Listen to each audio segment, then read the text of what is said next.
What is up, my dudes and ladies? Today on Maxog Adventure International, we will be reviewing 3 items that came in today from Cotswold Collectibles. Stay tuned for another fun video, guys. Let's get cracking.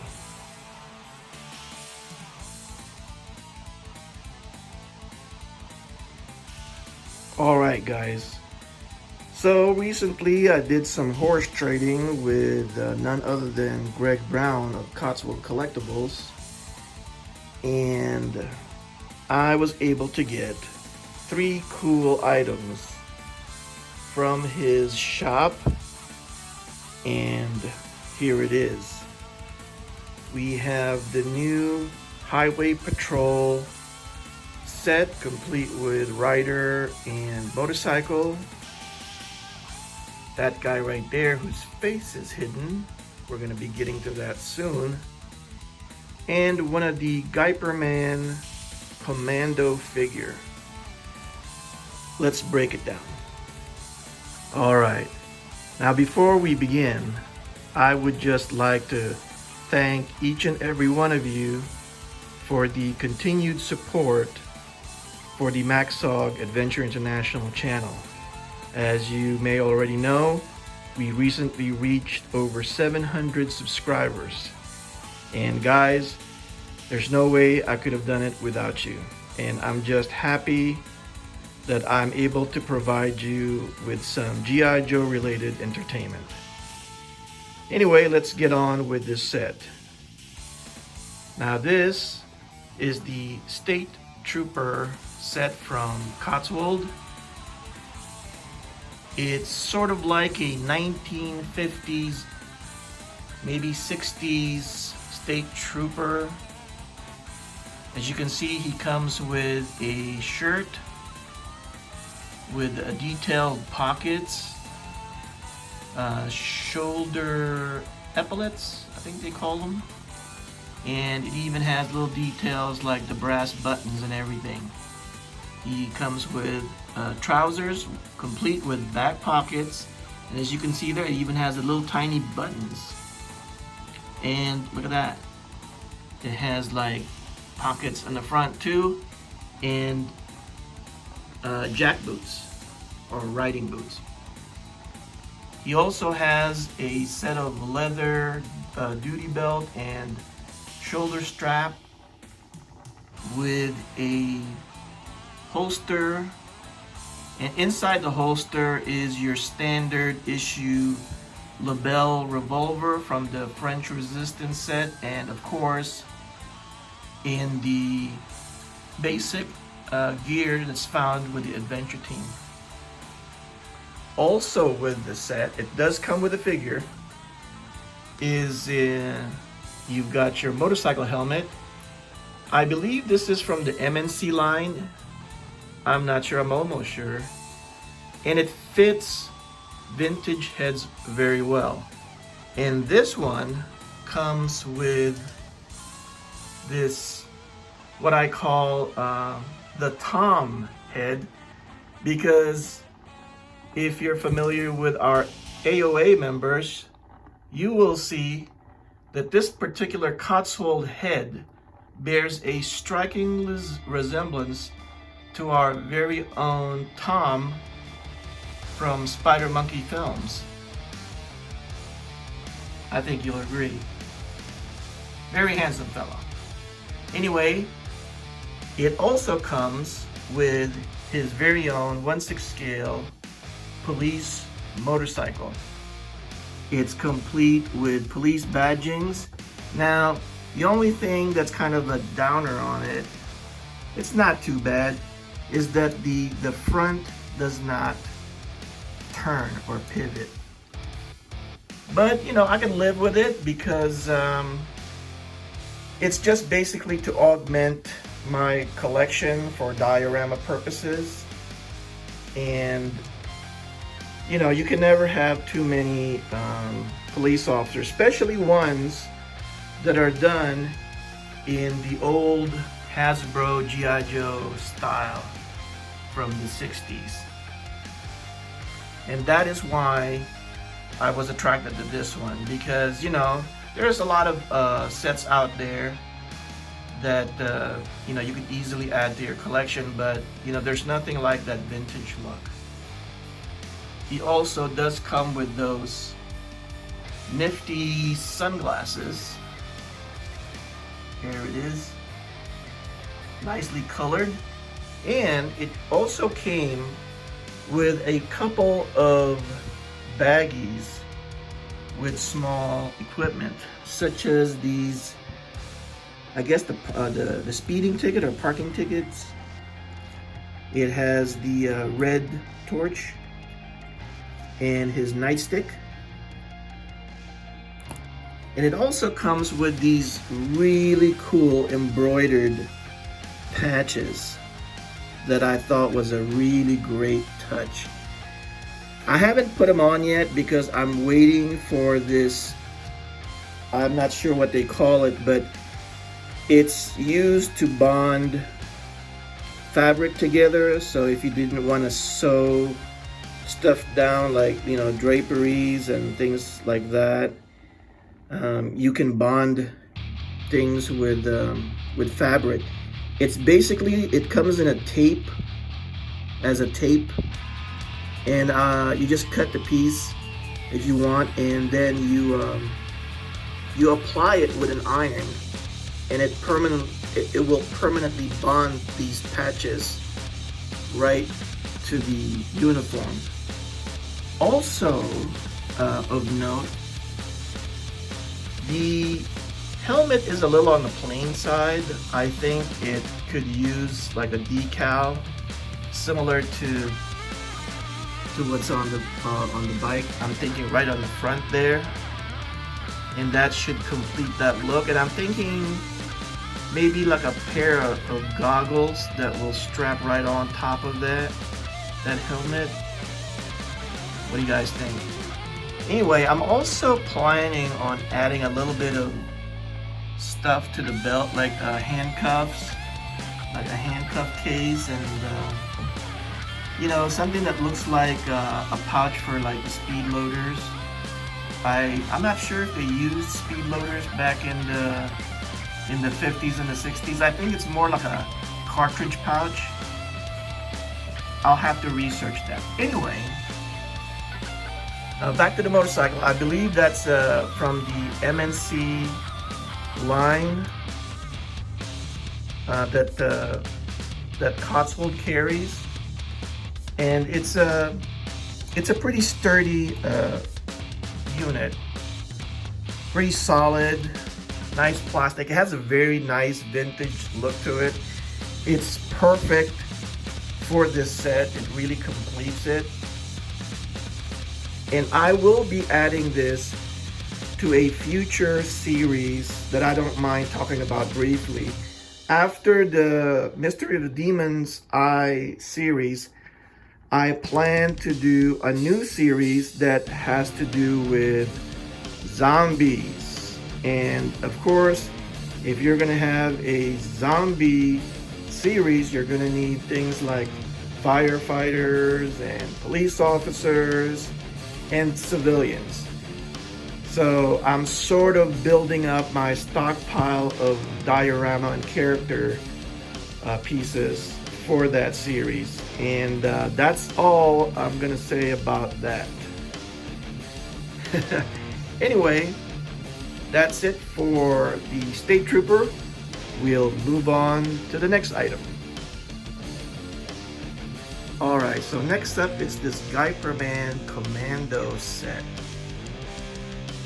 Now, as you all know, Guyperman is a line of Hasbro licensed G.I. Joe product in Spain. So, correct me if I'm wrong on that. I don't speak Spanish, but I do love their line from back in the 70s, and I've had a few of them in the past, and here it is again, available at Cotswold Collectibles. I'm a big fan of all the foreign releases back in the day, and I have to say that it's pretty close, guys. Now the head is very soft, but you know, I've seen 40th anniversary edition and timeless, and there was something a little bit off with the face. There's always something a little bit off with the face, and I have to say this is probably the closest I've seen to where you virtually can't tell. Somehow, like with the 40th, I feel that the face somehow is maybe more elongated, maybe. And with the timeless, the heads are a little bit more rounder. But this one, I mean, look at that.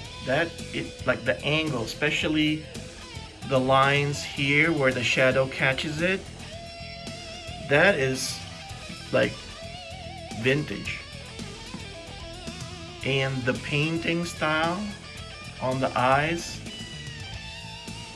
the way they do this one, it's very close to the way they used to do it, where it's hand painted instead of either tempo printed right on the face, or they use a metal mask and they spray it on. And it looks like it has the original style 60s body. I'm not gonna open this right away because right now I don't need to open them, because I have a lot of vintage figures that I could use. But I don't know, most likely I'll open this in the future. You know, I'm not exactly the mint in box type. And also what I like about this is the hands are soft. They feel kind of rubbery, but I would venture to guess that this is not the type of material like they used back in the day, where, of course, as you all know, dries up and crumbles to pieces. This looks like it's a mix of vinyl that's really soft. It has a lot of elastomer inside of it that basically allows it to be so soft and malleable like that. Well, not malleable, but flexible. Anyway, the boots look vintage. The cloth is all right. It's a little on the thin side, but you know, at least from what I can see, the stitching is very decent. It's on par with some of the Adventure Team releases from the past. Not sure how you guys feel about that, but you know, it isn't like some kind of cheap workmanship or anything. Overall, I would be very happy to you know, even hand this to a kid, and it would probably withstand regular play. Looks like it has the vintage style M60 machine gun and your typical dynamite sticks and World War II style pineapple grenades.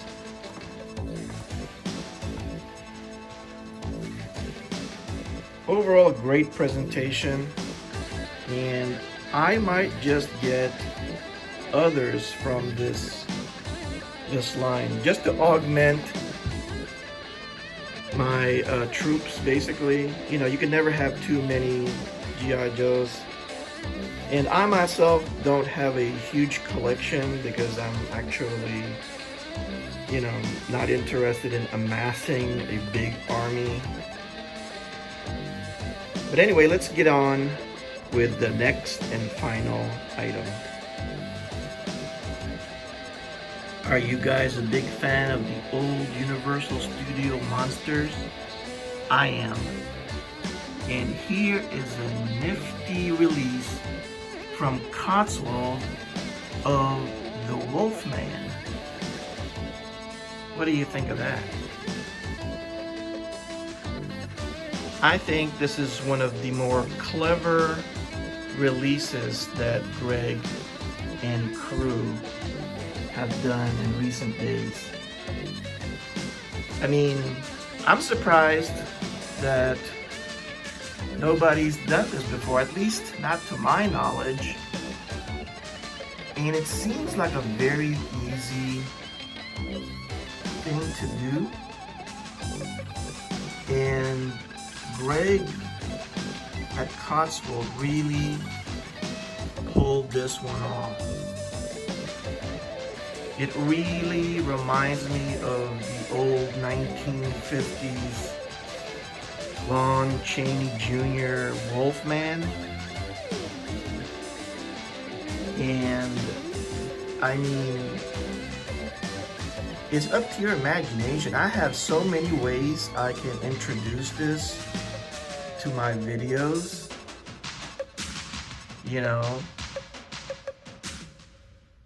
are we talking about maybe a Lycan member of the adventure team? Are we talking about, you know, the more traditional villain? Who knows, right? The limit is only with our imagination. But let's take a closer look at this. He basically comes, as you see here, he's got the gray turtleneck sweater, which I think really complements the head, which, not sure. The mix, I don't know if I'm just being colorblind or what, but it has somewhat of a greenish look to it.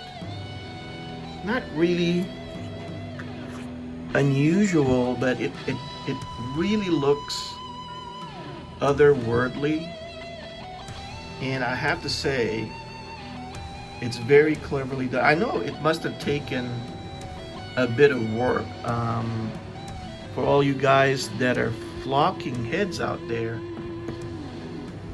I'm venturing to guess that this is longer, like the strands for the flocking material is longer than your standard Fuzzhead Joe. I'm almost sure of that. And it looks like even shorter strands were used in other parts. Now, at first glance, it looks like somebody just kind of screwed up and like glue spilled all over his head and it got flopped, but at closer inspection you could see that a lot of care was taken to try to brush the hair in a certain direction. And I think that is where the work probably comes in on that.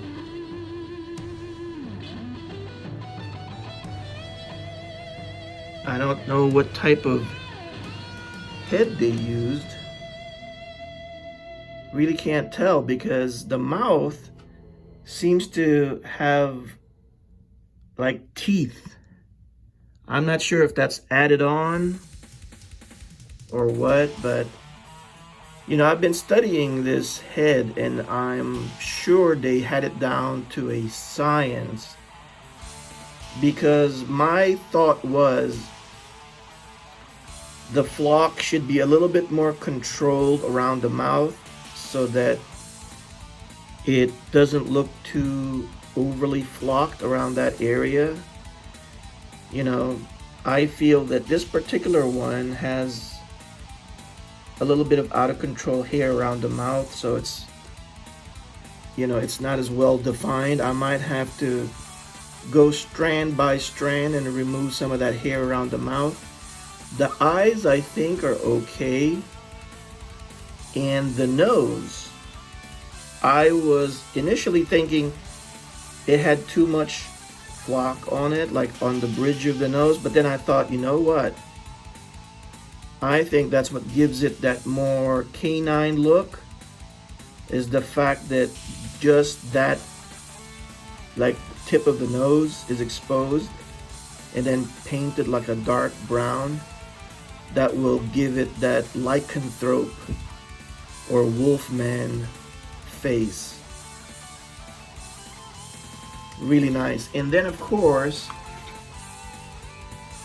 you have the flocked hands. I don't plan too much on putting things in and out of the hands, just to make sure that, you know, the hand flocking doesn't come off. I'm not sure how well it will stay on. It looks like it does because I've been kind of rubbing on it, and it seems to be holding up just fine. I suppose if you use the same glue on the head, and the head being vinyl, the same as the hand, it should have no problem staying on. Anyway, this is a great figure. I'm really digging it, and I can't wait to use it on a diorama. Lots of possibilities, and you know, I'm hoping that I know they have a mummy figure, an outfit set, or is it a figure, a complete set with a figure? I'm not sure. I'm not too crazy about that one. I know they did it sort of like a 1/6 scale version of the Mego mummy, but you know, I think I have a technique that I can use to simulate like mummy wrappings that's removable, like a set of clothes, and it would still retain that the wrapped up look. So we'll see. That would be great with this sort of like a Wolfman versus the Mummy kind of scenario. And I do have a 14-inch creature from the Black Lagoon, Gillman. That would look very imposing next to this. He's quite a bit bigger, but that might be a good matchup. We shall see. Now I'm waiting for a Frankenstein and a Dracula. Anyway, I actually have one more item that came with the order besides this Wolfman, and I'll briefly cover that next. Now, there are these two minor items that I ordered along with the other items as part of like a trade that I did with Greg. And these are really cool astronaut helmets, I believe from the MNC line that Greg offers on his website. And this is actually going to be part of an outfit set that I will be doing as part of this challenge that I'm going to sort of undertake for the channel. And there will be a separate announcement for that coming very soon. I think you guys will love it, and it gives my channel this really unique series that we could be covering, and I guarantee you guys are gonna have a lot of fun with it. Anyway, that's all I have for you guys today. I hope you enjoyed this video. Again, I want to thank you all for the support for the channel. Again, there is no way we can get this far without your viewership. And again, I thank you all. Really appreciate it. We're at 700 plus, and here's to several hundred more subscribers, and maybe we will be on our road to 1,000 subscribers. Lots of fun things ahead. Stay tuned. Max Sog out.